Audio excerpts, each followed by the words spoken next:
ने धारण किए, तो उसने कहा कपड़े गिर गए और मैं भी उसमें था, तो फिर इंसान कपड़े को ही सब मानता है, मैं को भूल जाता। जैसे वो पगला अपने लिए नहीं कह रहा है, वो कह रहा है कपड़े गिर गए, तो मैंने कपड़े धारण किए। जो मैं है ब्रह्म, ब्रह्म ने जगत के कपड़े धारण किए, और कपड़े हमको याद है, लेकिन मैं कौन हूं ये भूल जाते हैं। सबना जिया का एको धाता, धारण करने वाला ब्रह्म, जो धाता है वो धारण करने वाला, वो ब्रह्म है। अब वो किसी को याद नहीं है, ये बीमार है, मैं बीमार हूं, इसी को मैं मान लिया है। मैं बीमार हूं, मेरे को दुख है, मेरे को कष्ट है। उसने तो शुक्र फिर भी बोला वस्त्र, तुम तो वस्त्र को ही मैं बोलते। इतनी बड़ी गलती हो जाती है कि हम कपड़ों को ही मैं मानते हैं। बीमार है तो मैं बीमार हूँ, दुखी है तो मैं दुखी हूँ। उसने फिर भी कुछ राइट बोल दिया कि कपड़े गिरे, तुम तो उतना भी नहीं बोलते। मैं बीमार हूँ, मैं गया, मैं आया, मेरी लड़की, मेरा लड़का, मेरा दुख, मेरा सुख। अब शरीर, कपड़े फट गए तो तुम थोड़ी फट गए। घोड़े की टांग टूट गई, तुम्हारी थोड़ी टूटी। दादाजी हमेशा ये मिसाल देते, शरीर घोड़ा है, तुम घोड़े सवार है। घोड़े को कुछ हो जाता है तो तुमको थोड़ी होता है। पर बीमारी भी उतनी दुखी नहीं करती जितना बीमारी का चिंतन, जितना बीमारी का ख्याल हमको दुखी करता है, उतना बीमारी नहीं दुखी करती। वही शरीर खराब ब्रह्म ज्ञानी का भी होता है, लेकिन वो किसको बताए कि तुम्हें कुछ होता है, तुम हमको बताओ। तुमको मन आता है, तुम बोलते हैं हमको मन आ जाए। समझो हमको मन आए तो हम किसको बताएं? किसको? समझो आता है, तुम्हारे से विक्षेपता आती, किसको बताए? हम खुद ही सॉल्व कर लेते। हम जानते हैं ये सब तो नई बात है नहीं। कोई आके अपनी पीड़ा बताता है, कोई बीमारी बताता है, कोई प्रॉब्लम बताता है, दुनिया भर की प्रॉब्लम्स तुम हमको बताते। दादाजी कहते थे तुम जैसे दूसरे की प्रॉब्लम, आज समझो तुम सत्संग, तुम दूसरे की प्रॉब्लम सॉल्व करते हो, ऐसे तुम इसको भी दूसरा मान लो, इसकी प्रॉब्लम सॉल्व करो। मान लो तुम्हारे पास ऐसा कैंडिडेट आ रहा है, जो तकलीफ तुमको है वो उसको, तो तुम जैसे अपनी तकलीफ को ठीक करते हैं, उसको भी ऐसे ही अपना समझ के करो, या इस शरीर को भी दूसरा समझ, इसको भी समझा दो। लेकिन हम इसको इतना मैं समझ के बैठे हैं ना, बस गुरु है, जाना है, प्रॉब्लम बतानी है, दुख बताना है। ज्ञानी कैसे हजम कर रहा है? एक औरत ने दादा को लिखा पुणे में, दादा मैं बहुत बीमार हूँ, और 2-3 महीने तभी दादा पुणे में ही रह गए। तो लंबा रह लेते थे, कोई मिले कई गए खाली, तो बोलते थे गुड ऑफर नेवर रिफ्यूज।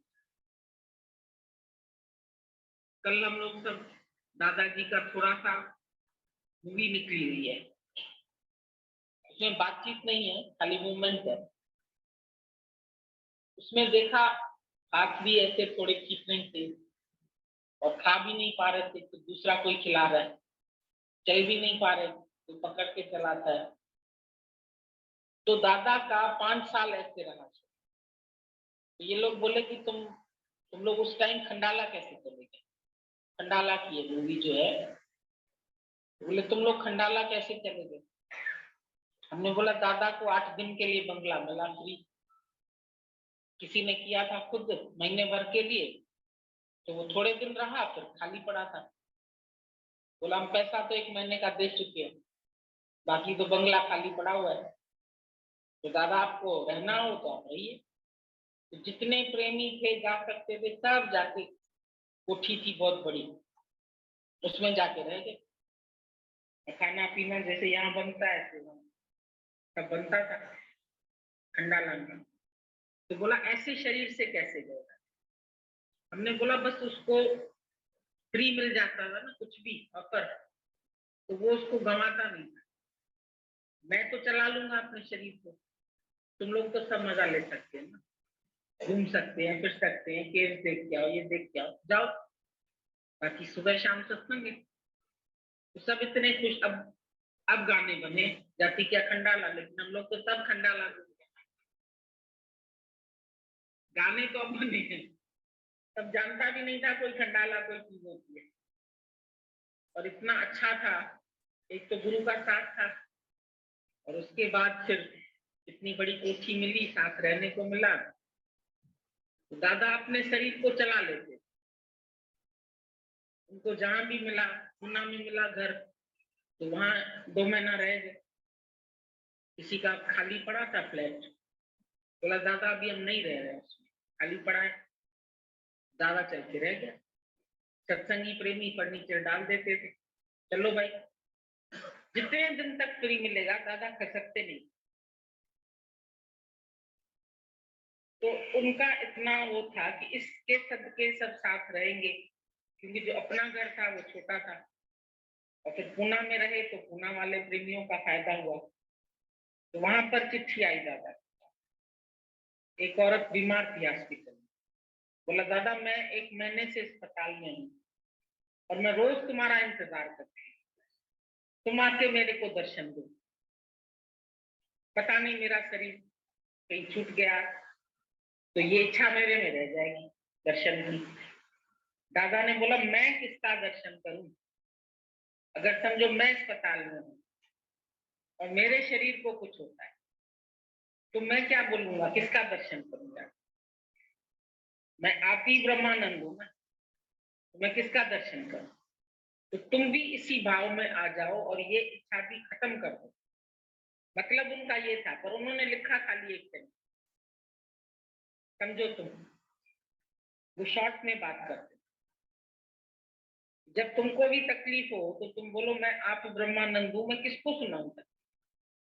और सुनाने से भी क्या होगा, दुनिया कोई हमारी तकलीफ हर लेगी क्या, कोई नहीं हरता, कोई हमारा ले नहीं सकता दुख।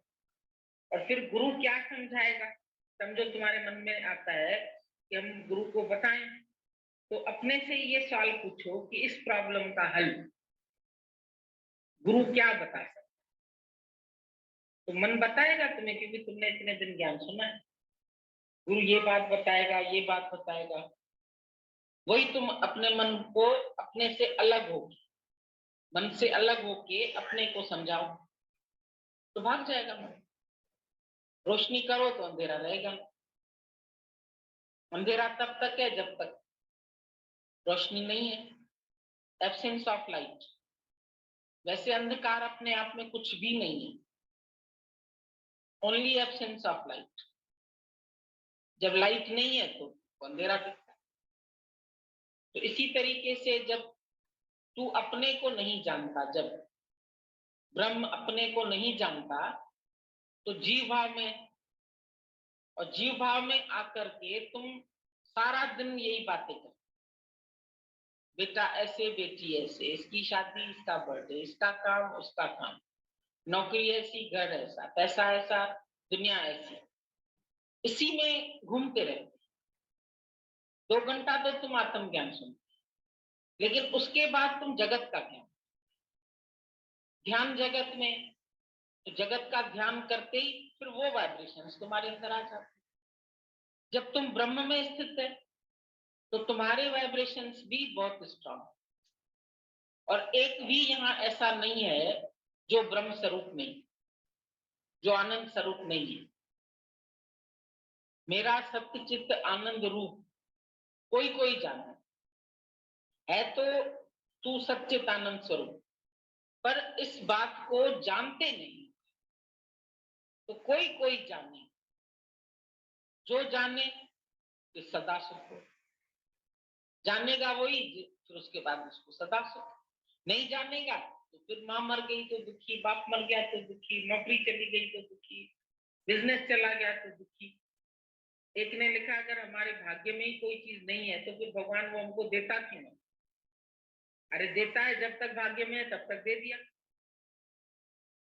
बेटा दे दिया 8 साल का, 8 साल का मर गया तो तुम रोने लगती। अरे 8 साल तो तुमने बेटे का मजा लिया ना, तुमको कोई ये तो नहीं कहेगा निपटी है तुमको बेटा ही नहीं, तुम्हारे को बेटा हुआ ही नहीं, तू बांझ है, ये तो कहलाने से छूट गई। हुआ तो सही ना। अच्छा मर गया, उसका 8 साल का तुम्हारे से संबंध था तो नहीं है, हिसाब किताब है सब, उसके लिए रोते क्यों? और फिर ब्रह्म का तो कोई बेटा ही नहीं है, ब्रह्म का ना कोई बेटा है ना कोई बेटी है, ब्रह्म तो सर्वत्र ब्रह्म ही है। जैसे हमारे पास इतनी बड़ी मिश्री है, और मिट्टी कैसे खाएंगे? उसको हम कूटते हैं, थोड़ा टुकड़े टुकड़े करते हैं, तो एक एक टुकड़ा भी तो मिश्री है। अगर उस इतने टुकड़े को तुम लेबोरेटरी में टेस्ट करोगे तो उसमें भी वही गुण आएंगे जो इतने बड़े हैं, तत्व उतना ही है। ब्रेड का स्लाइस खाया तो तुम बोलते आज हमने नाश्ते में ब्रेड खाई, तो खाया तो तुमने एक स्लाइस, 2 स्लाइस, 4, कितना भी खाओ, लेकिन पूरी ब्रेड थोड़ी खाई। तो तुम अगर इतना सा टुकड़ा भी है ब्रह्म का मान लो, तो है तो ब्रह्म, ईश्वर अंश, जीव अविनाशी। ईश्वर का अंश जीव, लेकिन अंश भी तो अविनाशी हुआ। जब ब्रह्म अविनाशी है तो फिर उसका अंश कैसे विनाशी हो सकता है? अविनाशी से अविनाशी, भगवान से भगवान पैदा हुआ, मनुष्य से मनुष्य हुआ, बंदर से बंदर हुआ, तो you are son of God, not son of man. दादा ने पहले दिन तुमको खुनकी से बोला, it is sin not to say that I am God, ये बल्कि पाप है जो तुम अपने को भगवान नहीं जानते। तुम अपने को जीव कहलाते हैं, मिस्टर सो एंड सो, मेरी ये कास्ट है, मेरा ये घर है, मेरे ये माँ बाप है, ये सब झूठ। विवेकानंद को अंदर में चाहत थी कि मेरे को कोई परमात्मा का दर्शन था, तो उस समय बहुत से संत, बहुत सा, कोई ब्रह्म समाज था, कोई कुछ था, कोई कुछ था, बहुत ढूंढता था, सब गुरुओं के पास जाता था। जिज्ञासु तो था ही, जिज्ञासा थी उसके अंदर, सबके पास जाता था, एक ही सवाल सबसे सबसे पूछता था, तुम भगवान दिखा सकते? तो लोग घुमा, अरे है ना भगवान, सर्वत्र है ना, तो जानो ना, वो निराकार है ना, वो ब्रह्म है ना। वो बोलता था मेरे को दिखाओ। तो उसको पता चला कि रामकृष्ण परमहंस दक्षिणेश्वर में रहते। बोला मैं जाता हूँ उनके पास। फिर बोला वो है ऐसा मस्त फकीर है, वो रहते मस्तों की तरह से, कभी समाधि लग गई तो 8 घंटा गुम हो गए, भाव समाधि आती थी। तो समाधि लगाते नहीं थे, लेकिन जब भाव में गुम हो जाते थे तो समाधिस्थ हो जाते। तो लोग जानते थे भी ये तो बहुत बड़ी चीज है, इतना भाव समाधि आती है, और इतना सत्संग बहुत अच्छा करते थे, पर वो पढ़े लिखे नहीं। अब वो बहुत पढ़ा लिखा विवेकानंद, बहुत बुद्धि वाला, जब वो पहुंचा उसके पास, लोगों ने कहा भाई ये आया है यंग लड़का, पर अभी पढ़ाई चल ही रही थी, तो बोला तुम मेरे को भगवान का दर्शन करा सकते? कॉलर पकड़ लिया, गला, करा सकते हैं? बोला करा सकते हैं। कैसे करा सकते हैं? बोला जैसे सूरज देखते हो प्रत्यक्ष, ऐसे में भगवान था। बोला इतना पॉजिटिव जवाब ही नहीं दिया था आज तक। दिखा सकते हैं, सब बोलते हैं भगवान है, दिखाओ तो कहते हैं दिखा तो नहीं। फिर कोई मूर्ति में दिखाता है, कोई मंदिर में दिखाता है, कोई राम में, कोई कृष्ण में, कोई हनुमान में, कोई ग्रंथ साहब में, ऐसे ही बोलते हैं लोग भगवान ये है। लेकिन उसने बोला मैं दिखा सकता। तो पहले पहले उसको बोला कि तुम अपना एड्रेस तो लिख के दो मेरे को। तो उसने एड्रेस बताई, कौन है तुम? बोला मैं नरेंद्र। उसका नाम पहले का नरेंद्र था। बोला मैं नरेंद्र। बोला मैं नरेंद्र, ये नरेंद्र कौन है? बोला मैं। बोला ये तो चेस्ट है। फिर बोला मैं ये, बोला ये तो बाँ है। मैं पेट है। मैं ये हूं, तो मैं सर है ये। मैं टांग है, मैं पांव है। तो ये सारे शरीर में मैं कहाँ है? जो तुम बोलता है कि मैं नरेंद्र हूं, तुम नरेंद्र है क्या? उसका दिमाग चकरा गया। मैं कौन हूं, मैं कौन हूं, मैं कौन हूं, उसका दिमाग घूम गया। किसको मैं बोलूंगी? शरीर के हर अंग का नाम अलग, लंग्स अलग है, हार्ट अलग है, अंदर भी सब एक एक वेन का नाम अलग है, एक एक आर्टरी का नाम अलग अलग है। जितनी नसें हैं उनका भी नाम है। साइंस वालों ने उसका नाम रख रखा है। तुम्हारे को भी डॉक्टर बोलेगा तेरी किडनी खराब है, कभी बोलेगा तेरा लिवर खराब है, कभी बोलेगा तेरा हार्ट खराब है, कभी बोलेगा तेरी पेंक्रियास खराब है। तो वो सब अंदर अपना वर्क कर रहे हैं, है तो सही, हर एक का नाम अलग अलग है, लेकिन इन सब में तेरा नाम, तू कहाँ है? उसी के चक्कर में पड़ गया। तो बहुत सोचा, सोचा तो बोला मैं सबको जानना, मन को भी जानना। यहाँ पर एक निष्काम कर्म के लिए हमें हमेशा प्रेरणा मिलती है कि तुम्हारा कर्म ऐसा हो जाए कि तुम्हें किसी से कोई कामना ना रह जाए, तुम्हें किसी से भी कोई वापसी की इच्छा, निष्काम हो जाए। कर्म इतना सुंदर सज जाए तुम्हारा, ज्ञान के भावों से ऐसा बन जाए, तो निष्काम कर्म ऐसा डीप है जिसका फल भी नहीं निकलता, तो भी 1000 गुना फायदा हो जाता है। वो फायदा किस रूप में होता है? गीता ने बोला वो उसका फल है आनंद और शांति। आज जो आनंद हम ब्रह्मज्ञानी के जीवन में देखते हैं, ज्ञानवान के जीवन में देखते हैं, और एक सहज शांति देखते हैं, दुनिया में नहीं किसी के दिखाई देती। सब कहीं ना कहीं विचलित लगे पड़े हैं। पहले तो अज्ञानी उनको ऐसे अशांति देता रहता है, वो उनका बॉयल होता रहता है, परेशान करता रहता है, कर्ता भाव उन्हें दुखी करता रहता है, क्रोध उनको जलाता रहता है। ये पांचों विकार उनको ऐसे सताते रहते हैं। मान लो उसने विकारों को जीत भी रहा है तो भी अपना, फिर भी अगर निष्काम जीवन नहीं बनाया है तो भी उसको आनंद शांति नहीं प्राप्त होती है। तो निष्काम फल है, निष्काम कर्म का फल है उसका शांति और आनंद। आज जो भी हमारे सामने ये आदर्श हैं, इन सब के जीवन की निष्कामता को जरूर पढ़ना चाहिए। चाहे दादा भगवान है, चाहे गीता भगवान है, चाहे अपने गुरु जी, आज भी सामने हमारे आदर्श हैं श्याम भगवान का। हम ये देखें कि इनके जीवन में निष्कामता कितनी जबरदस्त, किसी से आज तक कोई कामना नहीं, किसी कर्म से किसी फल की कोई चाहना नहीं। ये शांति आनंद ऐसे ही थोड़ी ब्रह्मज्ञानी के जीवन में आता। चाह वाला तो देखो जरे जरे थोड़ी थोड़ी बातों में फिर उलझता रहता है, परेशान होता है। तो बोले 1000 गुना फायदा होता है, क्योंकि निष्काम का फल ही होता है शांति और आनंद। गुरु करता भी कुछ नहीं है, पर अगले को उसी की श्रद्धा विश्वास से बड़ा फायदा मिलता है। यहाँ पर गुरु की महिमा दिखाई देती है। क्राइस्ट के पास आकर के वो बोली आप मेरे बेटे को ठीक कर दीजिए, आप तो भगवान है, आप तो कुछ भी कर सकते हैं। क्राइस्ट ने बोला नहीं देवी, ईश्वर की जो रजामंदी है, जैसी बात है उसमें राजी होना सीखो। मेरे पास ऐसा कुछ नहीं है कि मैं किसी बच्चे को जिंदा कर दूंगा। तुम सत्य समझो, जाओ जाके किसी ऐसे घर से आटा लेकर के आ जाओ जहां कोई मरा ना हो।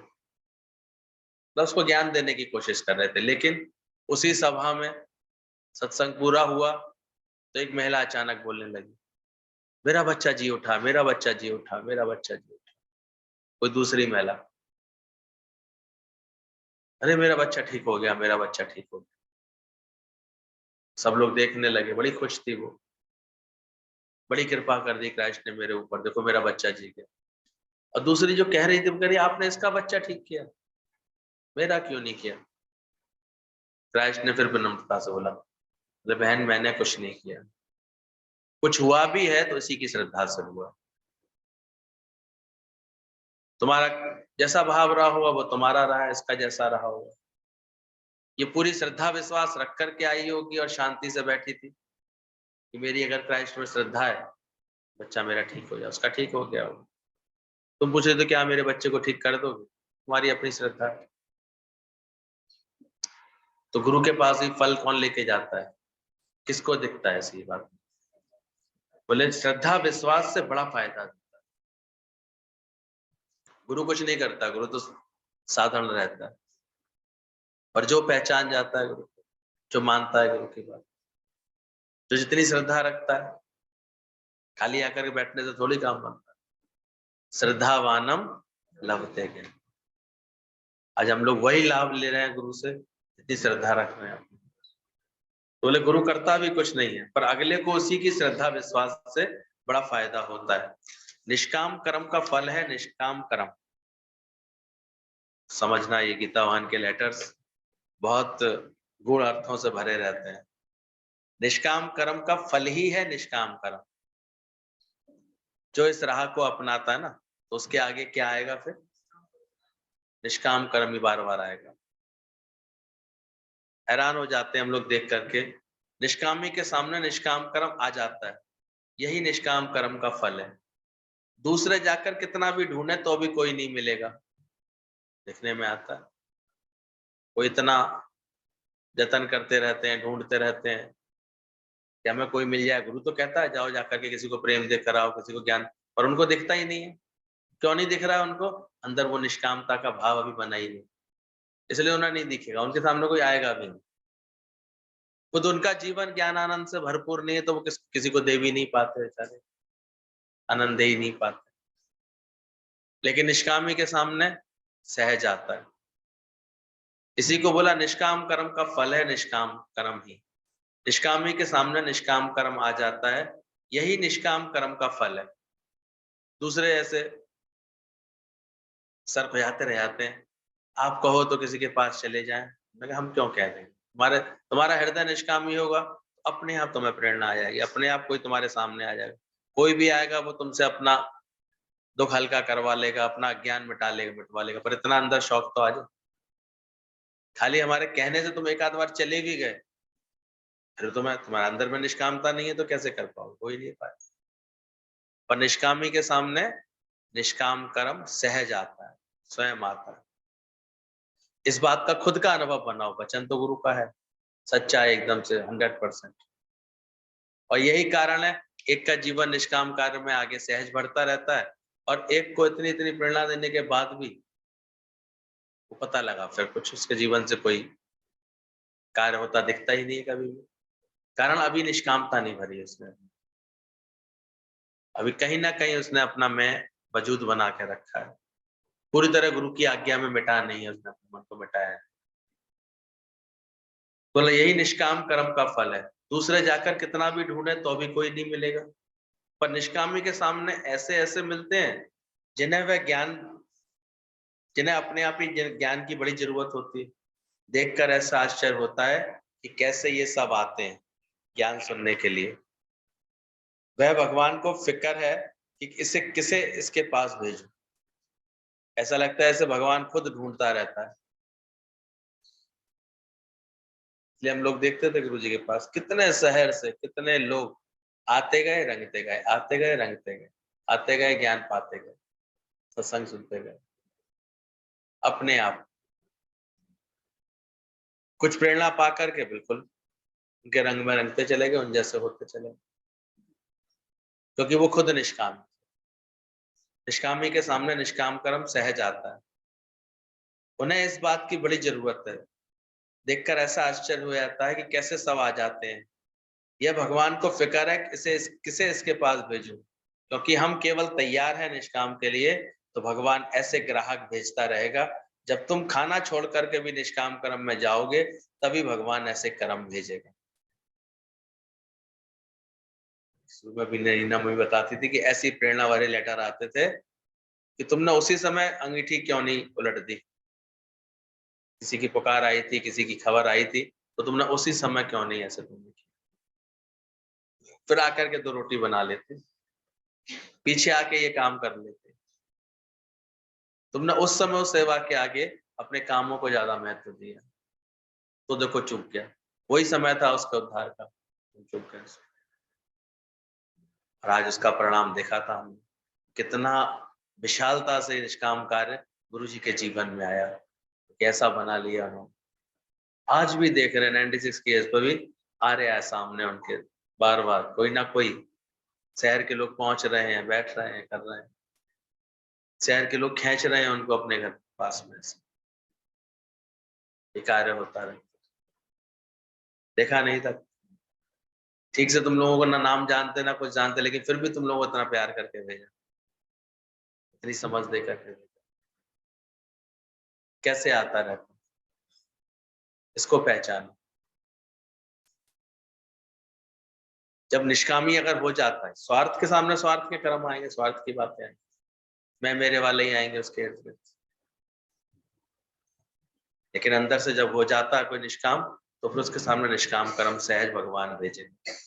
इस ज्ञान का आनंद, जब आनंद आ जाता है तो बड़ा ही मजा होता है, एकाग्रता आ जाती है, हजारों दुख संताप नहीं करते, द्वैत की बात भी नहीं आनी चाहिए, अद्वैत का ऐसा प्रभाव रहना चाहिए। अद्वैत आत्मा में टिकने से दूसरा देखने में भी नहीं आएगा। एक एक शब्द जैसे बिल्कुल उनके अनुभव से खरे उतरे हुए। इस ज्ञान का फल ही है आनंद और शांति, निष्काम का फल ही है, वो अंदर में आता है तो बड़ा ही मजा होता है, एकाग्रता आ जाती है, सहज में एक को आगे रख करके चलने की, एक आत्मा में टिकने की एक ऐसी मजा आ जाता है। फिर ऐसा दिखने में आता है उसका आदर्श, हजारों दुख भी आते हैं तो उसको कभी संताप नहीं करता, कैसी भी हालत आ जाती है, कैसी बात आती है, उसको संताप नहीं करता। द्वैत की उसके अंदर बदबू ही नहीं आती, कोई द्वैत का भाव ही नहीं आता, कोई दूजा है ही नहीं, सब अपना आप है जैसे उसके लिए। एक ही हूं तो दो कभी हुआ ही नहीं, अधिक आज भी नहीं हुआ हूं, आज भी वह मैं ही हूं, कुछ भी बना ही नहीं हूं, जगत है ही नहीं पर है ही भगवान। सब पुराने लेटर्स को पढ़ो तो समझ में आता है अध्यात्म अद्वैत का ज्ञान कितनी उच्च अवस्था है। एक ही हूं, दो कभी हुआ ही नहीं, मैं और भगवान कभी अलग हुए ही नहीं, एक ही, अलग था ही नहीं भगवान कभी मुझसे। ये देह ने पर्दा बना लिया था, लेकिन है तो एक, वही कार्य कर रहा है। इसलिए तो देखो, एक साकार शरीर में आने के बाद भी अपनी दिव्यता को पा लेते हैं, अपने भगवत भाव में टिक जाते हैं, क्योंकि एक ही हूं, दो कभी हुआ ही नहीं, अधिक आज भी नहीं हुआ हूं, आज भी वह मैं ही हूं, कुछ भी बना ही नहीं है, जगत है ही नहीं पर है ही भगवान। इस निश्चय में आने लगता है अंदर से। तो बड़ा अच्छा एक पुराना दृष्टांत याद आ रहा था। एक राजा था, तो वो खोजने जाता था, उसको अंदर से ऐसा दिल करता था, उसको प्यार था अपनी प्रजा से, वो प्रजा के पास जाता था वेश बदल करके, और वेश बदल करके वो अपनी प्रजा का हालचाल लेता था, मिलता था समय समय पर जाकर के, ऐसे चुपचाप जाकर के उनकी सेवा करता था, रख रखाव करता था। एक जगह पहुंचा, एक दूर इलाका था, वहां एक व्यक्ति मिला राजा को। राजा तो अपरिचित बन के गया था, वेश बदल के गया था, तो वो बड़े प्रेम से राजा को अपने घर ले, वो तो नहीं पहचान पाया, वो समझा ऐसे कोई मुसाफिर है फटका हुआ, अपने घर ले गया, उसको रखा अच्छे से, प्रेम दिया, उसको सेवा दी, खाना पानी पूछा। उसके घर में घुसते ही राजा की नजर एक तस्वीर पर पड़ी, वो उसी राजा की तस्वीर थी। राजा देख के बड़ा हैरान हुआ, तुमने बड़े अच्छे से इस तस्वीर को रखा हुआ है, रोज इस पर जो है फूल रखते हो, प्रेम रखते हो, ऐसे वैसे जोत जला के भी रखता था प्यार से ऐसे। बोले तुम जानते हो ये कौन है? बोले हमारे देश के राजा साहब, और ये बहुत अच्छे हैं, वो हम प्रजा की बड़ी भलाई करते हैं, बड़ा उनका जो हित करते हैं, वो सबको बड़ा प्यार करते हैं। वो बड़े उसके राजा के गुणगान करने लगा। अब सामने राजा ही था, लेकिन वो पहचान नहीं पा रहा था उसको। राजा को बड़ा सुन सुन करके लगे, इसका मुझसे इतना भाव है, इतना प्रेम है, इतनी श्रद्धा है इसे मुझ में ये ऐसा भाव रखता है, मेरे लिए इतना अच्छे से इसका मन है। उसके मन में ऐसे ऐसे भाव है। उस मुसाफिर बने राजा ने कहा, बोले कभी मिले हो इनसे? बोले अरे मेरा ऐसा सौभाग्य कहा जो मैं इन महापुरुष के दर्शन कर पाऊं, मैं इनको देख पाऊं, मैं तो इनसे कभी नहीं मिला। बोले मिलना चाहते हो इनसे? अरे इसमें तो बड़े बड़े भाग्य की बात हो, मेरे लिए बड़ा अच्छा हो, मिलना चाहता। तो बोला आओ कभी शहर की तरफ आना, तो मेरी तो इनसे अच्छी पहचान है, मैं तुमको इनसे मिलवाऊं।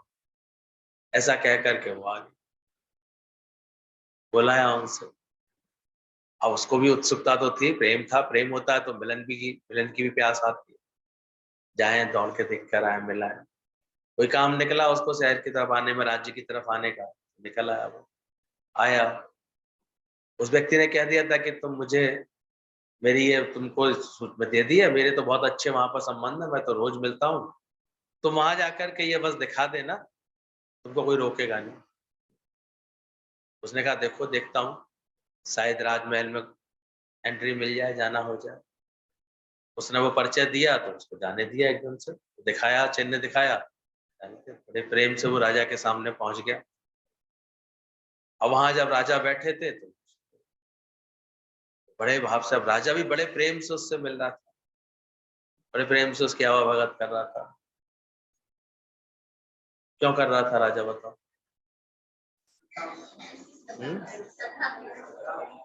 क्योंकि राजा को क्या पहले पता लग गया था? क्या जानता था राजा उसके बारे में? कि इसकी श्रद्धा, इसका भाव, इसका प्रेम है। तो सोच सकते हो ऑटोमेटिक। अच्छा उसने राजा में श्रद्धा रखी, लेकिन फिर भी अपना आचरण कैसा दिखाया उस अजनबी के प्रति? प्रेम से भरा हुआ था कि मान प्रेम से भरा हुआ उसका आचरण? किसी का भी दिल तुम भगवान का कब जीत सकते हो? जब उसकी बनाई हुई सृष्टि, जो वेश बदल करके भगवान आया है, उसके प्रति कैसा आचरण करो?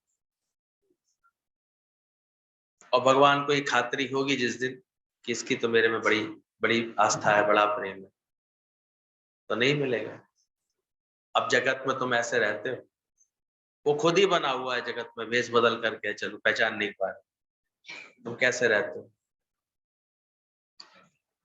अच्छे बुरों की लिस्ट बनाते रहते हो अभी भी, कि सब में भगवान देख लेते हो, सब में अपना आप देख लेते हो कि नहीं देख पाते? तुमने कभी ऐसा भाव दिखाया है कि मेरा बड़ा प्रेम है, मेरे को बड़ी श्रद्धा है, बड़ी भाव है? जो ऐसा करने में अपना जीवन ढाल लेते हैं, सफल हो जाते हैं, उसे भगवान का प्यार मिलता है, भर भर के मिलता है। कोई कमी है क्या गुरु के दर पर? गुरु के पास कोई कमी थोड़ी होती है। कितना देता रहता है। और वरी डूबंडरी, रही किनारे बैठ। कुछ लोग डूबने से डरते रहते हैं, किनारे से बैठे रह जाते हैं, सोचते ही रह जाते हैं। डायरी का प्रेम डायरी तक ही रह जाता है, और नौबत कहाँ आ जाती है? तलाक पे आ जाती है। तो ये भी समझना, भले पहचाना नहीं था, मिला नहीं था वो राजा से कभी, लेकिन फिर भी उसके अंदर क्या थी? गहरी आस्था। जब भगवान देखता है इसकी मुझ में कितनी गहरी आस्था, कितना मुझे तो विश्वास है, कैसा इसका मेरे सारी सृष्टि के प्रति इसका व्यवहार कितना अच्छा है, ये कैसे सब में मुझे ही देख करके सबसे प्यार करता है। ऐसे के ऊपर भगवान अपने आप कृपा बरसा, उनको सिर्फ ऐसा अपने को बनाते जाना है। ऑटोमेटिक देखोगे राजा अपने आप ही, वो खुद सारे उसके उसके लिए उसको लगे कि मैं क्या ना कर दूं उसके लिए। तभी बोला गया है, भक्त पाछे लागा हरि फिरे कहत कबीर कबीर। कबीरदास जी ने ऐसा अपने मन को निर्मल बनाया था, अपने आचरण को, व्यवहार को इतना अच्छा बनाया था। कहते हैं उनको ऐसा लगता था कि स्वयं भगवान जैसे उनके पीछे आ रहा है। लगता है ऐसा कभी? भगवान खुद जैसे ढूंढता है कि हमने अपने भावों को, अपने स्वभावों को, अपने सेवाओं को, अपने आदर्श को ऐसा बनाने की कोशिश की है? आता है? नहीं तो पता नहीं, अपने अपने ही मन से, अपने ही मन से आते भी रहेंगे, मन में जाने कैसे कैसे ख्याल आते रहेंगे, कैसी कैसी बातें आती रहेंगी। श्रद्धा वाला बहुत बहुत लाभ ले लेता है गुरु के पास आकर। भाड़ा भाव होता है तो अमृत चखता रहता है। नहीं तो कोई बाहर का ही कर्म देख करके लौट आता है, उसे कुछ नहीं दिखाई देता गुरु के पास। कोई कोई अपना अंतःकरण इतना साफ करा के आता है। तो देखना अंदर से, निष्कामी जब होता है अंदर से चित्त, ज्ञान आ जाता है तो आनंद आ जाता है, बड़ा ही मजा आ जाता है, एकाग्रता सी आ जाती है उसके अंदर। बहुत हजारों दुख भी संताप नहीं करते।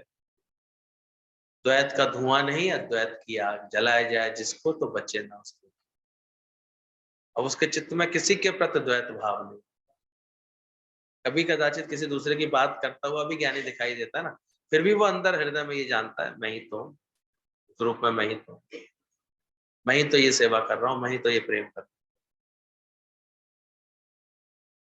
इतना अपने व्यवहार से वो जीतता चलता है सब। अपने स्वभाव से ही तो देखो, उसने इतनी अच्छी सेवा करती थी वो राजा की, इतने लगन से सेवा करती थी, इसने प्रेम से वो राजा की रोज सुबह शाम पूरी दासी सेवा करती थी, प्रेम देती थी, सब करती थी। हर बात में हमेशा एक, जिसको प्रेम सच्चा होता है ना, कैसे किसी को सही आराम मिले, सुख मिले, इसकी चेष्टा रहती है इसके अंदर। वो बात काट के, बात गिरा कर नहीं चलता किसी के साथ, बात प्रेम से बना के चलता है। तब राजा उससे बहुत रीझ गया, बहुत खुश हुआ, कहता तुमने आज तक कुछ नहीं मांगा है, कभी तो कुछ, और तुम्हारे भी कोई भावना हो तो बताओ। तो बहुत प्रसन्न हुआ आज तुमसे। तब उसने बोला 4 साल बाद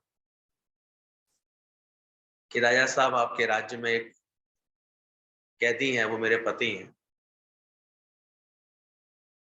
आप एक बार देख लीजिए, अगर उनका अपराध है तो भले सजा मिले, अगर उन्होंने अपराध नहीं किया है तो फिर आप निर्णय कर लें, क्योंकि अभी वो कैद में ही है। अरे हैरान हुआ, तुम ये बात इतने सालों बाद मुझे कह रही हो? निष्कामी मांगता नहीं है कुछ नहीं, प्रेमी, सच्चा प्रेमी कोई मांगता नहीं। बहुत राजा ने इंसिस्ट किया, तब उसने बोला। राजा ने तुरंत ही उसको देखा, वो भी ऐसे ही किसी गलतफहमी की वजह से कैद में था, तुरंत राजा ने उसको रहा करा। तो दोस्त का अच्छा व्यवहार भी दूसरे दोस्त को आराम दे देता है। इसलिए बोला गया ब्रह्मज्ञानी अकेला ही नहीं, फिर उसके साथ तो उसका पूरे 21 कुल तक तर जाते हैं, उसके व्यवहार के कारण, उसके प्रेम के कारण। इतना इसका इफेक्ट आता है उसका। उसका फल ही होता है आनंद शांति। वो कभी एक हूं दो हुआ ही नहीं मैं कभी। मुक्ति का ज्ञान तुम्हें यहाँ से ही मिलेगा, कहीं भी दुनिया में मुक्ति का ज्ञान नहीं। गुरु ऊपर तो शिष्य नीचे जूतियों में बैठे हैं, हाथ तो जोड़ते हैं, पैर छूते हैं कि हम कुछ भी नहीं है। गुरु गुरु रह गए, शिष्य शिष्य रह गए, मुक्ति कोई भी नहीं हुआ। ये ब्रह्मज्ञानी के दर आकर के हमको ये मुक्ति का एहसास मिला। यहाँ आए तो और किसी चीजों में, इधर उधर की चीजों में नहीं भटकना चाहिए। केवल एकमात्र बड़े भाग्य से मुक्ति की क्लास मिलती है। और यहाँ भी आकर के जब किसी को इधर उधर मन बहलाते देखते ना, तो गुरु को बड़ा अफसोस होता है कि मैं तो उसको पूरी शहंशाही दे सकता हूँ, और ये क्या 4 भूसे खाड़ी गाड़ी में ही अपना मन अटका के बैठा है। चाह क्या रहा है, मांग क्या रहा है? मैं तो अपनी पूरा का पूरा रंग इसको दे सकता हूँ। बोले दुनिया में ऐसे सच्चे गुरु का मिलना बड़े भाग्य से मिलता है। यहाँ पर सच्चे गुरु के पास मुक्ति मिलती है, ना गुरु ना शिष्य, सब मिलकर के नरक में गए। बंदे को बंदा मिले तो छूटे कौन उपाय, सेवा कर निर्बंध की जो पल में दे छुड़ाए। एक पल में बंधन से छूट जाएगा अगर पूर्ण गुरु की शरण लेकर। इतना विश्वास हमको रहना चाहिए कि हमें पूर्ण गुरु मिला है, सच्चा गुरु मिला है हमारी मुक्ति के लिए। इसलिए यहाँ पर दादा को पहले दिन ये बात कहने में देर नहीं लगी, मानना मान कि as you think so you become, तुम जैसा सोचोगे वैसे तुम हो जाओ। मैं गंदा हूं, मंदा हूं, नीचू पापी, तो वैसे ही बने रहो। फिर आपको कोई भी ऐसे गलत व्यवहार करने में, ओछा आचरण करने में, विकारों से भरा हुआ व्यवहार करने में कोई ऐसा वो आएगी नहीं, कोई अंदर में बात ही नहीं आएगी। देखा मैं तो हूं ही ऐसा। कोई तो पहले भी क्रोध आता था, फिर आता रहता है। लेकिन जब ये गुरु के मुख से सुनते हैं, मान के ना मान तू है भगवान, तो कहीं ना कहीं एक डिग्निटी अंदर में आती है, एक बात अंदर में आती है, क्या मुझ भगवान पर ये बात शोभा दे रही? अद्वेष करना, बैर करना, ऐसी बात करना, ये मुझ पर शोभा दे रही? अपने आप उसके आचरण में अपने आप शुद्धि आती है। ये इसलिए नहीं भगवान बोल रहा क्योंकि तुम कोई स्पेशल हो इसलिए कोई मतलब नहीं, पर ये सत्य सुना करके गुरु हमारे हर आचरण को संवार देता है। इसलिए गुरु के द्वारे तेरा आना ही बहुत है, बोल के ना बोल पछता। जब क्राइस्ट ने बोला तुम में से ही क्राइस्ट प्रकट होगा, तो सबके आचरण क्या होगा? तो यहाँ आते समय यहाँ पर हम लोगों के और कुछ है ही नहीं, सिर्फ एक निश्चय अंदर का बढ़ाते जाओ, बाहर का देखो क्या उसके अनुरूप मेरा आचरण चल रहा है। अभी तो मैं सुन के आई मैं भगवान हूँ, अभी घर पहुंचते पहुंचते ही माँ बन गई, घर पहुंचते पहुंचते ही फिर जी भाव में आ गए कि मेरा बनना बनाना अभी तक क्यों नहीं छूट रहा। तभी बोला गया पति बनोगे तो पति की तरह बॉयल होते रहोगे, पत्नी बनोगे तो तने रहोगे, माँ बनोगे तो महताबी की तरह जलते रहोगे। क्या मैंने जाना मैं कौन हूं? देह को नहीं बोला भगवान, तुमको बोला भगवान। इसलिए देह अध्यास मिटता चला जाए। इस ज्ञान गंगा में जो स्नान करता है वो अपने आप को पावन करता है। बाकी कोई सोचे बाहर की गंगा में आके कोई पाप धुल जाते हैं, वो उसका भ्रम है। कहाँ से धुल जाए? कपड़े उतारता है, पाप उसी में चुपके रह आते हैं। गंगा में जाते समय तो हर हर गंगे कर रहा होता है, वैसे ही पवित्र होता है। फिर वहां से निकलता है, फिर कपड़े पहन लेता है, फिर पाप उसके अंदर आ जाता है। सच्चा गुरु इन सब भ्रमों से हमें दूर कराता है, कहीं नहीं जाते। पर हाँ, ज्ञान गंगा में स्नान कर लेंगे तो तुम्हारे सारे पाप यानी परे होना अपने आप से तुम्हारा छूटता चला जाए। तुम कितना भी कहो मैं भगवान हूं, और सच्चा गुरु सिर पर भगवान नहीं हूं, पर सच्चा गुरु सिर में हथौड़ा लगाकर तुम्हारे दिमाग में पक्का निश्चय कराएगा कि तू भगवान है। ये शक्ति केवल सच्चे गुरु में। इसलिए बार बार रोज रोज एक ही हथौड़ा पड़ता रहता है। तो ब्रह्म स्वरूप है, तू आत्म स्वरूप है। कैसे गई तेरी मुस्कुराहट, कैसे आई तेरे अंदर खिन्नता, कैसे आए तेरे अंदर में ये मूड, कैसे ऑफ हुआ? चेक करो, बात कैसे बिगड़ी, तुम्हारे संबंध किसी के संग भी कटु क्यों लगे, तुमको खराब क्यों लगे, मिठास क्यों नहीं रही तुम्हारे अंदर? आम जब पक जाता है मीठा होता है, उसका छिलका नरम होता है, उसकी रंगत बदली होती है, उसके अंदर एक अच्छी सी एक पके हुए की खुशबू होती है। तो ज्ञान के बाद देखो ये खुशबू आ रही, इस खोज में लगना चाहिए। यहाँ पर और कोई बकवास करने की जरूरत ही नहीं। ज्ञान के बाद पहले तो इन सब चीजों पर इतना अभ्यास कराते थे, केवल एक ही रह जाए, मैं हूं और मेरा गुरु, दूसरा कोई है ही नहीं। कितने आते सत्संग में, कभी बोला ही नहीं, बोला ही नहीं जाता हमारे। महात्मा गांधी से पूछा तुम्हारे कितने शिष्य हैं, उन्होंने क्या बोला था? एक शिष्य। बोले एक ही शिष्य, इतने लोग रहते हैं? बोले हाँ एक ही। बोले कौन है, क्या नाम है उसका? बोले मोहनदास करमचंद गांधी। जब अपने कोई गढ़ने आए, अपने कोई बनाने आए, इसलिए आज वो महात्मा कहलाए।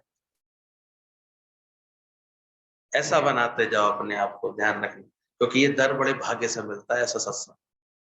दुनिया में तो सब गुरु घंटाल ऐसे गुरु गुरु रह जाते हैं, शिष्य कहीं मुक्ति की बात चली ही नहीं रही है। यहीं पर गुरु को ऐसे लगी हुई चिंता कि तुम्हारे अंदर का सारा जीव भाव हटे, तुम अपने मुक्त स्वरूप को पहचानो, तू आत्मा है। रात को भी जगा के कोई पूछे कि तू कौन, तो निश्चय यही निकले कि मैं आत्मा। ना मैं तन ही रहा, ना मैं मन ही रहा, सदगुरु मिलने से झगड़ा खत्म। ऐसी अंदर से अनुभूति बने, अंदर से सबसे बड़े से बड़ा है तू, तुमने ही संकल्प की सृष्टि बनाई है, इसलिए तू ही भगवान है। ये सब कुछ सारा संसार मेरे ही संकल्प की सृष्टि है। ऐसे जो जान लेता है, हर रूप में मैं ही तो आया हुआ हूं। देह मरती है पर तुम नहीं मरते हो, ना कोई तुम्हारा मरेगा, ना अपने ना दूसरे किसी की मौत पर तुम्हें शोक नहीं होगा। फिर जब ऐसी ज्ञान की समझ अंदर में आ जाएगी ना, तो फिर अच्छी तरह ये समझ जाओगे, मरना जीना देह का धर्म, ना तुम्हारा कोई मरेगा, ना अपने ना दूसरे किसी की मौत पर तुम्हें शोक होगा। अंदर वाले से पूछो, ऐसा असर आने लगा ज्ञान सुनते हुए? कि अभी भी किसी की मौत की खबर से उलझते हो, परेशान होते हो? अरे हाँ या ना? समझ में नहीं आती, जो कर जाते हैं। मतलब मुझे लगता है जो घुमा लो फिर तो सीधे सीधे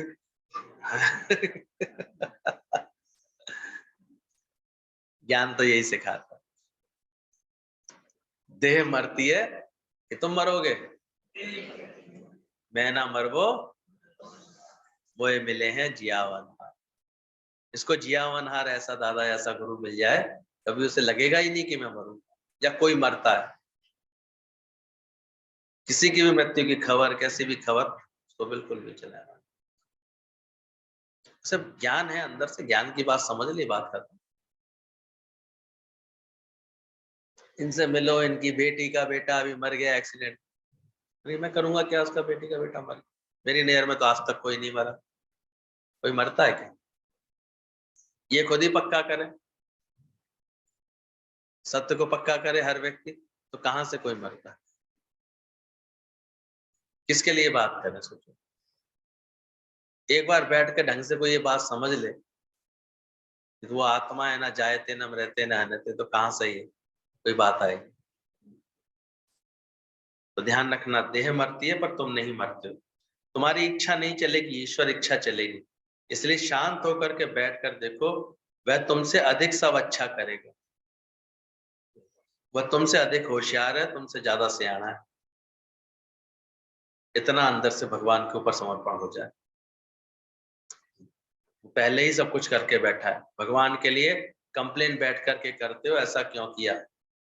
और हर हाल में खुश रहने का सबक सीखो।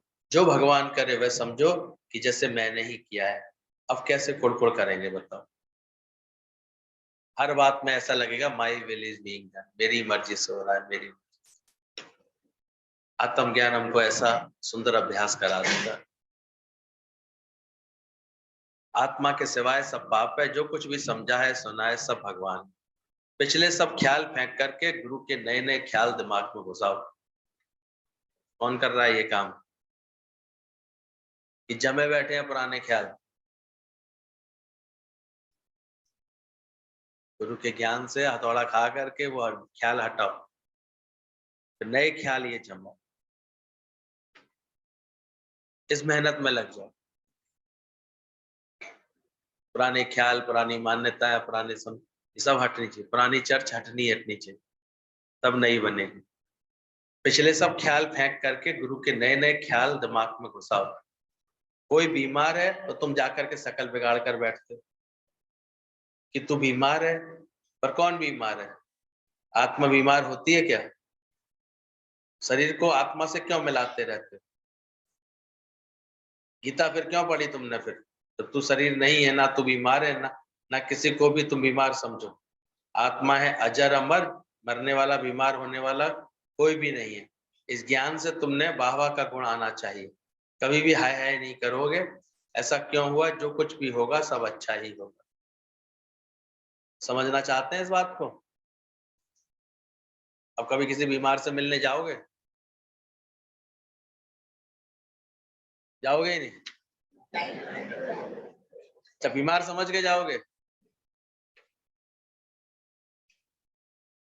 इसलिए ज्ञानी केवल प्रेम करने आता है, कहीं भी जाता है। तो ये जानेगा ही नहीं, वो इससे पहले ही पक्का है। तो देख ही रहा है आत्मा, no sin, no sickness, no death. तो केवल नहीं बोलने के लिए थोड़ी ये बात, तुमने जाना। फिर इधर भी ये पक्का करना पड़ेगा। ये तो घड़ी घड़ी निकलती रहती है मुंह से, आज ना डॉक्टर का अपॉइंटमेंट है, मैं बड़ा बीमार, आज ये दिक्कत है, आज ये बात।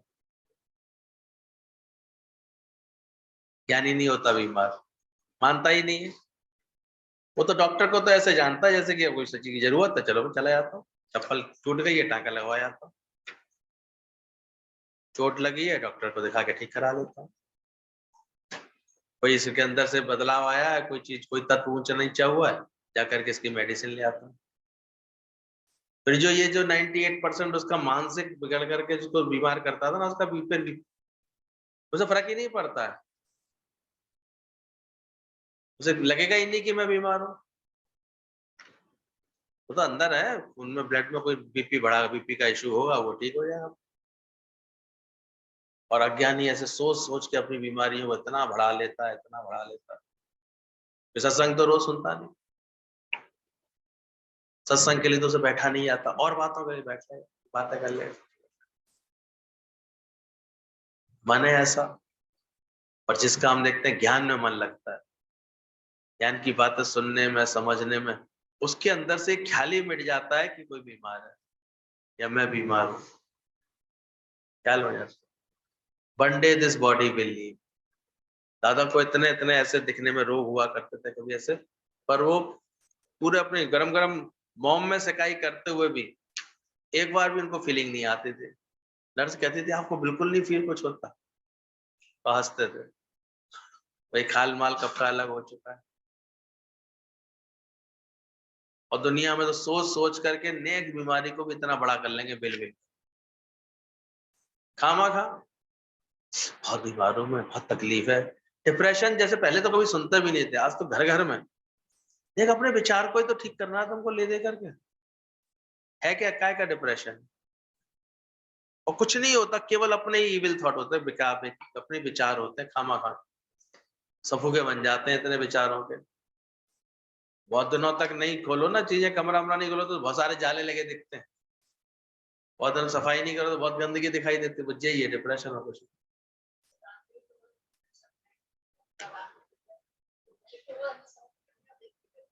कुछ भी कुछ ना कुछ फालतू चलता हुआ सब में। मुझे दिया ही नहीं है कुछ भगवान ने, मेरे काम ही नहीं होते, मेरे ये नहीं होते, अपने बस नेगेटिव सोचता रहता है, इसी में उलझन होती रहती है इसको।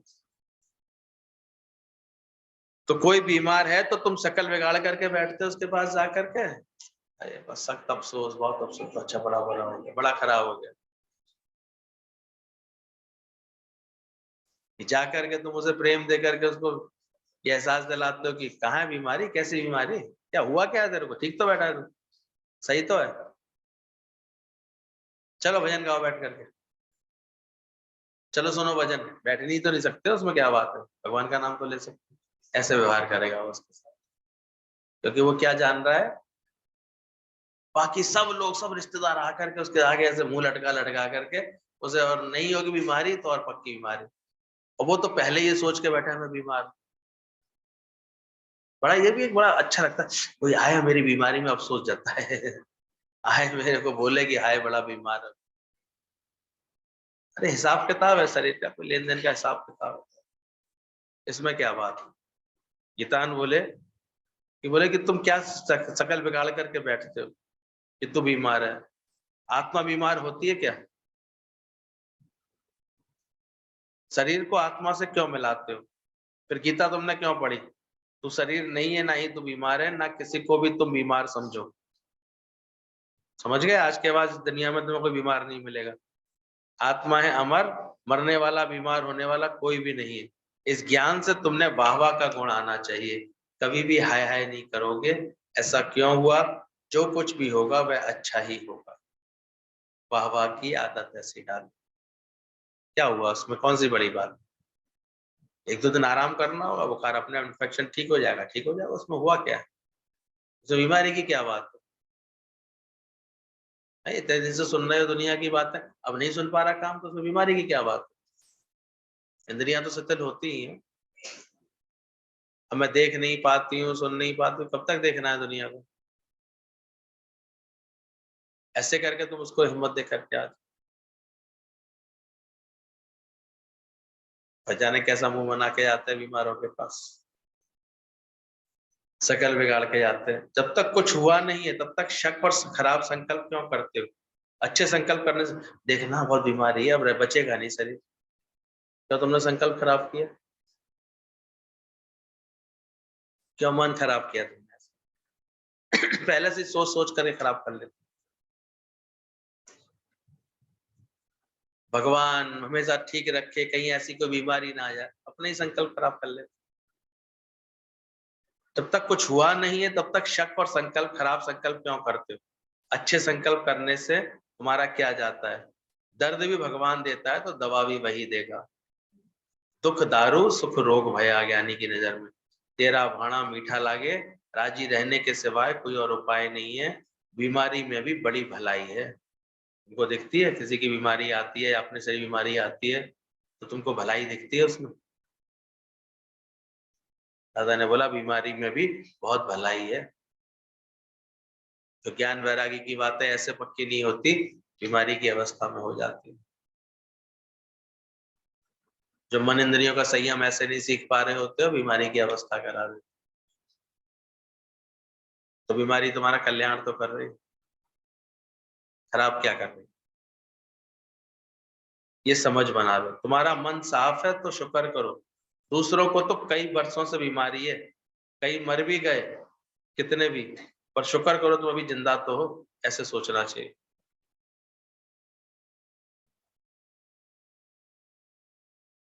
कभी बीमारी को ऐसे बड़ा करके, परेशान होकर के, दुखी होकर के नहीं लेता गया, दुख नहीं मानता। तुम्हारा मन साफ है, शुक्र करो। दूसरों को तो वर्षों से बीमारी, तुम्हें तो 2-4 महीने से आई है, कोई बात आई है। अभी बोला भी नहीं होगा डॉक्टर ने, पहले ही अपने अनुमान ज्ञान से बीमार हो जाते हैं बहुत से लोग। अगर हम पूछते हैं कुछ दिनों बाद, अपने मन से सोच लिया था ये हो गया हुआ मुझे, ये हो गया हुआ, निकलता है नहीं वो सब। कितनों तो वर्षों से बीमार है, मर भी गए, और शुक्र करो तुम अभी जिंदा तो हो। यहाँ तक लिखा है गीता में, साफ बाथरूम आए, पेट साफ हो जाए तो समझो शुक्र है। दूसरों को तो दवाइयों से यूरिन आती है, जहर चढ़ जाता है। कोई भी ऐसी हालत नहीं है इसमें शुक्राने ना माने जा सके। तो अपनी हर हालत के, हर बात के शुक्राने गा सकते हो। गाना सीखो। मरने का भय अपने संबंधियों का या अपना छोड़ देना है। छोड़ देना कि मौत है ही नहीं। मौत है मीठी नींद, उसमें कोई भी दुख नहीं करो। भगवान को भी शक्ति नहीं है जो तुम्हें मार सके। यानी ने मौत को क्या समझा है? मीठी नींद। जैसे आराम से सो जाता है, इसलिए उसमें कोई दुख नहीं करो। भगवान को भी शक्ति नहीं है जो तुम्हें मार सके। ऐसी अजर अमर आत्मा का निश्चय पक्का करता है कि भगवान भी उसको मार नहीं सकता। मैं ना मरवो संसार। ज्ञानी मरता ही नहीं, बस एक दिन कहता है परमानेंट रेस्ट करता हूँ, मीठी नींद में सो गया। ज्ञानी कभी भी जो है मृत्यु की बात ही नहीं करता, ना किसी की मौत पर जो है कभी भी ऐसे सुखी दुखी होता, ना अपने अपने ना अपने वालों की किसी की। तुम भगवान हो तो प्रकृति के शुक्राने मानते चलो कि कैसे सेवा कर रही। हवा पानी अग्नि भोजन पहाड़ समुद्र कैसे मेरे लिए तैयार हो गए हैं। प्रकृति कैसे इंसाफ पर पूरी पूरी चल रही है, कैसे सबको कर्मों का हिसाब पूरे इंसाफ से दे रही है। हमेशा दृष्टि इस पर रखो, कैसे ये प्रकृति पूरे इंसाफ से चल रही है। हवा पानी अग्नि भोजन पहाड़ समुद्र कैसे मेरे लिए तैयार हो गए हैं। सारी प्रकृति कितनी सुंदर सज रही है। अभी इसके गुणगान किया करो इसके बैठकर। प्रकृति कैसे इंसाफ पर पूरी पूरी चल रही है, कैसे सबको कर्मों का हिसाब पूरे का पूरा दे रही है। ये शुक्राने मानो बैठ करके। यदि भगत हो तो शुक्राने मानो कि पेट के अंदर जठराग्नि कैसे खाना पचा रही है, हाथ कैसे काम कर रहे हैं, पैर पैदल चल रहे हैं, श्वास अपने आप चल रही है, शुक्राने इन इंद्रियों के मानो अंदर से, भक्त के भी शुक्राने मानो जो अपनी कुर्बानी करके समय निकाल करके तुम्हारे पास आ रहे हैं। कभी मानते शुक्राने इन बातों के? ज्ञान सुनने के लिए तुम्हारे पास आ रहे हैं तो भी शुक्राने मानो। तुम्हें निष्काम कर्म का मौका मिल रहा है, डॉक्टर के पास मरीज ना आए तो डॉक्टर बैठ करके मक्खियां मारता मिलेगा, अंत में हॉस्पिटल बंद करके जाएगा। पढ़ाई की प्रैक्टिस भी नहीं होती कि कितनों की। तो या शुक्र है गुरु ने ऐसा ये कारोबार दिया है, आप जपें और नाम जपाओ, भी जहां बैठो वहां सबको ये सच सुनाओ।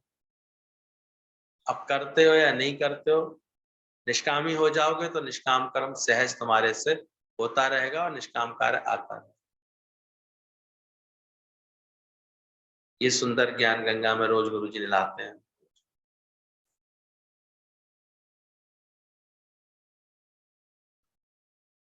स्त्री या पुरुष सामने आए तो अगर तुमने उन्हें भगवान समझा है तो बताओ क्या काम वासना होगी, क्रोध आएगा, लोभ मोह अहंकार होगा, हाथ भी नहीं चलेगा, मुख भी नहीं चलेगा तुम्हारा, मन इंद्रियां शांत हो जाएंगी, भगवान को देख करके एकदम सब संकल्प विकल्प बंद हो जाएंगे। ये ज्ञान ही ऐसा है, किसी के भी शरीर में अटक नहीं सकोगे, यदि अटकेगा तो फिर दुखी होगा तुम्हारा। कभी विचार करना, कहीं दुखी हो रहे हो तो मन अटकता, मन चाहता है स्वतंत्रता, आत्मा में ही स्वतंत्रता है, दूसरे किसी भी नाम रूप में अटकेगा तो वहां पता है कि ये सब मिथ्या है, आने जाने वाले पदार्थ हैं, इसलिए हमेशा डर में रहेगा कि ये सब पदार्थ मुझसे छूट ना जाएं। इसलिए मन कभी भी दुनिया में खुश नहीं रह सकेगा उनका। जो अटकेंगे जगत में और जो ज्ञान के अभ्यास में रहेंगे वो बार बार ये अभ्यास करेंगे, हर समय ये अभ्यास करेंगे कि है ही भगवान, है ही भगवान। शुक्राना करेंगे हर बात का, शुक्र है भगवान। पेट में भोजन जाता है तो कैसे पचे जाता है, हाथ कैसे काम कर रहे हैं, पैर कैसे चल रहे हैं, श्वास अपने आप चल रही है।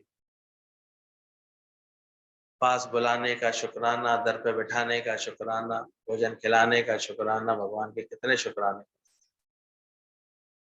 गुरु के भगवान के इतने शुक्राने अंदर से। और कोई अगर तुम्हारे पास ज्ञान की सेवा लेने भी आता है, कोई भक्त भी आते हैं, तब भी शुक्राना मानना।